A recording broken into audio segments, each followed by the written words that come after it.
السلام عليكم حبايب قلب ام يوسف. بص البيتزا بقى وجمال البيتزا، ولا تقولي لي محلات ولا تقولي لي ايه، تعمليها في البيت على ايديكي زي العسل. بصوا الجمال والحلاوه. هنعملها سوا مع بعض، يلا بينا نشوف الطريقه. اول حاجه هنا معايا كوبايه ميه فتره، وهنزل كده عليها بكيس من الخميره الفوريه. تمام. وهنزل كمان هنا معلقه سكر. اول حاجه لازم تست الخميره ده طبعا عشان تختبر الخميره بتاعتك. وهنزل بمعلقه زعتر، وقيمه كده 3 معالق من الزيت. وهبتدي بقى اقلب الخميره كده مع الزعتر مع السكر والميه، ادوبهم كده كويس قوي. وبعد كده هروح بقى اغطيها لغايه كده ايه ما اشوف هتبتدي ايه ان هي تخمر. تمام كده. بصوا هي طالما طلعت فقاعات الهواء دي كده يبقى الخميره بتاعتك كده تمام. معايا هنا كيلو من الدقيق. هحط عليه كده طبعا معلقه الملح. وهبتدي بقى اضيف الخميره بتاعتي بالزعتر بكل حاجه كده اهو. هنزل عليها. وهضيف هنا كوبايه من اللبن. بصوا هو عامه كيلو الدقيق بياخد كوبايتين ونص لبن او ميه. عايزه تعملي كله لبن مفيش مشكله، عايزه تعملي كله ميه مفيش مشكله، عايزه تعملي زي ما انا عملت كده كوبايه لبن وكوبايه ونص ميه مفيش مشكله خالص. نزلت بقى انا هنا برضو بكوبايه من الزبادي، علشان خاطر كده الزبادي بتعمل للعجينه بتاعتك كده طراوه كده وبتخليها هشه وطريه. وهبتدي اقلب بقى كله كده مع بعضه لغايه كده ما ايه الدقيق بتاعي كده يشرب الميه بتاعته. وهبتدي اشوف انا كده وصلت اللي انا ضفت معلقه كوبايه ميه مع كوبايه لبن. اهي احتاجت مني النص اللي هو التاني ضفته، يبقى كده انا حطيت سوائل كوبايتين ونص.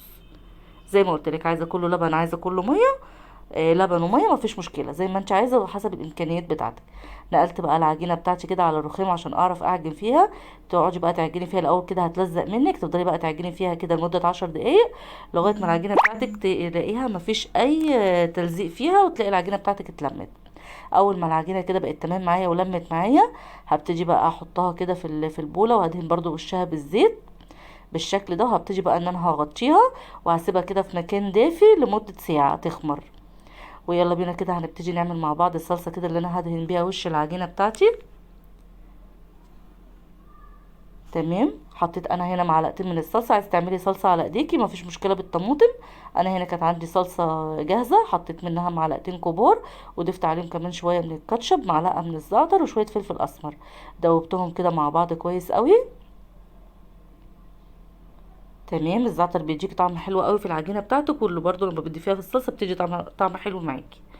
هنا معايا العجينه بتاعتي هي خمرت وزي الفل، اديتها بوكس كده حلو متين علشان خاطر اطلع الهواء اللي فيها كده، ولميتها بالشكل ده. وهتبتدي بقى ان انت تاخديها كده تقسميها على حسب عدد البيتزيات اللي انت هتعمليها، وعلى حسب حجم البيتزا بقى، عايزه بيتزا كبيره بيتزا صغيره مفيش اي مشكله.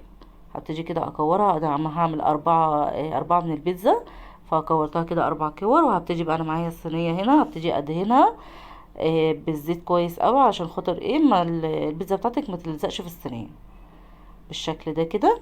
وهبتدي بقى انا اخد كوره كده من الكور اللي انا عاملاها، وهبتدي بقى ان انا افردها كده في الصينيه. افرجي كده من جوه لبره بالشكل ده كده. اهي فردتها كويس قوي. هبتدي بقى ان انا اعمل لها كده زي سور من الجناب عشان الحشوه بتاعتك ما تطلعش بره وتتحرق وتدي طعم وحش في البيتزا. يعني انا بحاول ايه ان انا اظبطها بحيث ان هي تبقى يعني زي البيتزا اللي بتجيبها من المحلات بالظبط كده زي الفل. هبتدي بقى بشوكه كده افرغ الهواء اللي موجود ايه في العجينه بتاعتي بالشكل ده. بعد كده هبتدي بقى انا اجيب الصلصه بتاعتي كده وانزل بيها وافردها كويس قوي على العجينه بالشكل ده كده. اللهم صل وسلم على سيدنا محمد. يا رب تجربي الوصفه وتعجبك باذن الله. ان شاء الله لما تعمليها مش هتشتري بيتزا من بره تاني، هتعجب اولادك كتير. اهو دهنا الوش كده الصينيه بالشكل ده. اي بقى جبنات اي حشوه انت عايزه تحطيها دي حاجه ترجع لك وحاجه براحتك خالص. بالشكل ده انا زودت كده حطيت كده الجبنه الرومي. وهبتدي انزل هنا بالصدق بالشكل ده. تمام. بعد كده معايا هنا انا مقطعه فلفل رومي كده على حامي زي ما انت عايزه، الفلفل اللي انت عايزه تحطيه. اللي مش بيحب الحاجه حاميه ما يحطش فلفل حامي. الطماطم هنا انا مقطعاها قطع صغيره بالشكل ده، طبعا تشيلي منها القلب عشان ما تنزلش ميه على العجينه وتبقى العجينه بتاعتك مش حلوه. فبتشيلي القلب بتاع الطماطم. وضفت برضو الزيتون، زيتون اسود زيتون اخضر برضو اللي يريحك، الحشوه اللي عندك اللي انت تحبيها. بعد كده هبتدي انزل بقى بالجبنه الموتزاريلا على الوش بالشكل ده كده.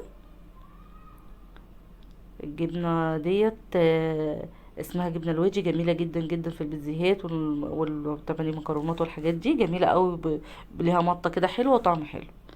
كده البيتزا بتاعتي بقت جاهزه، يلا بينا نروح ندخلها على الفرن. بصوا 10 دقايق كده على الشبكه في الفرن على حراره 200. بصوا، بصوا الجمال والحلاوه، طبعا سخنه على ايديا بس برضو بقطعها لكم اهو.